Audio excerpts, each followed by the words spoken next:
नमस्कार, आप देख रहे हैं एनएमएफ न्यूज और मैं हूं आपके साथ शाफनी पटनायक। पाकिस्तान ऐसा देश है जहां आतंक और सिस्टम दोनों एक ही भाषा बोलते हैं। तभी तो आतंकियों पर एक्शन होने की बजाय पाकिस्तानी हुकूमत के नेता उनके जनाजे में आंसू बहाते हैं। आतंक की वजह से भले ही पाकिस्तान का गला सूख जाए, नस जकड़ जाए, लेकिन पाकिस्तान उसका पालनहार बना रहेगा। पाकिस्तान की इसी हरकत पर एक एक कर उसके पुराने दोस्त भी उसका साथ छोड़ रहे हैं और कट्टर इस्लामिक कंट्रीज भी इससे मुंह मोड़ रही हैं। इस लिस्ट में ईरान भी शामिल हो गया है। पाकिस्तान के इस पड़ोसी ने उसके खिलाफ एक बड़ा फैसला ले लिया। क्या है ईरान का ये फैसला और क्या होगा इसका असर, चलिए जानते हैं।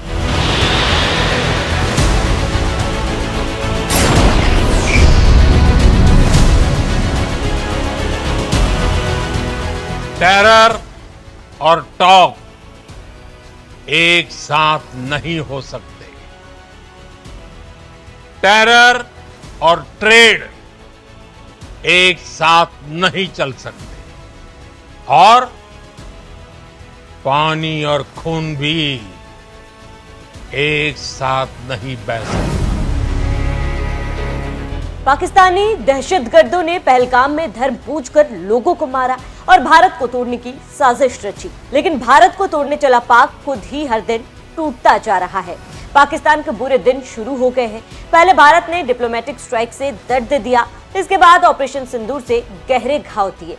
अब एक एक कर बाकी देश भी पाकिस्तान को हिकारत की नजर से देखने लगे हैं। इनमें नया नाम ईरान का जुड़ चुका है। ईरान अब पाकिस्तान से लगी अपनी सीमा को दीवार के जरिए सील करने की प्लानिंग कर रहा है। इसकी वजह है आतंकवाद। सीमा पार से आए आतंकवाद को रोकने के लिए ईरान अब पाकिस्तान की बाड़ेबंदी करने जा रहा है। दरअसल साल 2024 में ईरान के केरमन और सिस्तान बलूचिस्तान में बड़े आतंकवादी हमले हुए थे। ईरान का मानना है कि इसमें शामिल आतंकी पाकिस्तान से आए थे। इन हमलों के बाद ईरान ने सीमा पर दीवार बनाने की चर्चा शुरू की थी ताकि इसके जरिए होने वाली ईंधन की तस्करी, आतंकवादियों की क्रॉसिंग और ड्रग तस्करी को रोका जा सके। जानकारी के मुताबिक यह दीवार 4 मीटर ऊंची और लगभग 300 किलोमीटर लंबी होगी। सिस्तान और बलूचिस्तान प्रांतों के दक्षिणी हिस्से में काम शुरू। ईरान के रजावी खोरासन में भी निर्माण शुरू हो चुका है।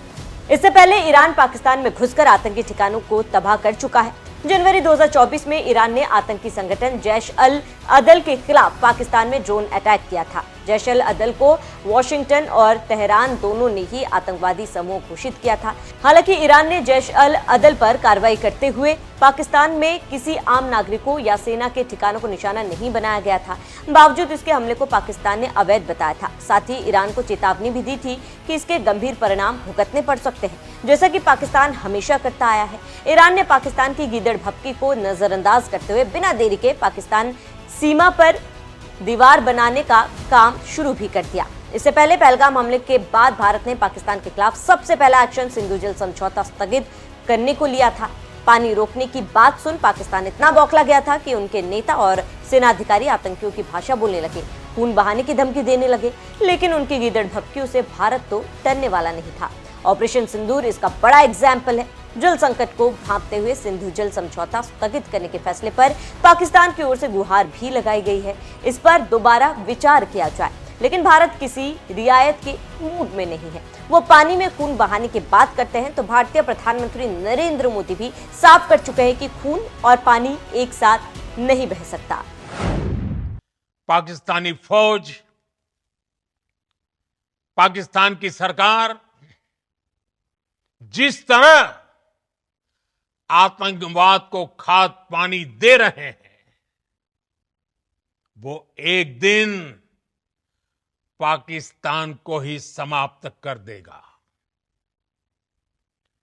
पाकिस्तान को अगर बचना है तो उसे अपने टेरर इंफ्रास्ट्रक्चर का सफाया करना ही होगा।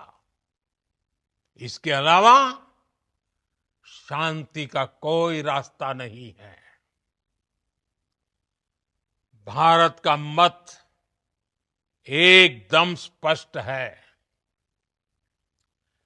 टेरर और टॉक एक साथ नहीं हो सकते।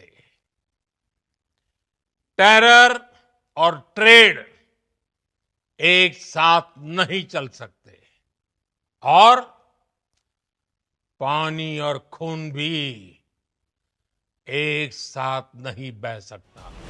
भारत के अलावा अब पाकिस्तान को उसके बाकी पड़ोसी भी आईना दिखाने लगे हैं। जैसे तालिबान शासित अफगानिस्तान को ही ले लीजिए, वो बांध बनाकर पानी को रोकने की योजना बना रहा है। बताया जा रहा है कि तालिबानी शासन कुनार नदी में बांध बनाने की योजना बना रही है। ये नदी अफगानिस्तान से निकलकर पाकिस्तान जाती है। पहले अफगानिस्तान और अब ईरान, एक एक करके कई देश पाकिस्तान पर लगाम कसने की तैयारी में है। लेकिन पाकिस्तान सुधरने की बजाय पूरी धमकियां देने में जुटा है। लेकिन वो इस बात से महरूम है कि पाकिस्तान की यही आतंक परस्ती उसका काल बन सकती है। बहरहाल, आपका ईरान के फैसले पर क्या कहना है, कमेंट करके हमें जरूर बताएं।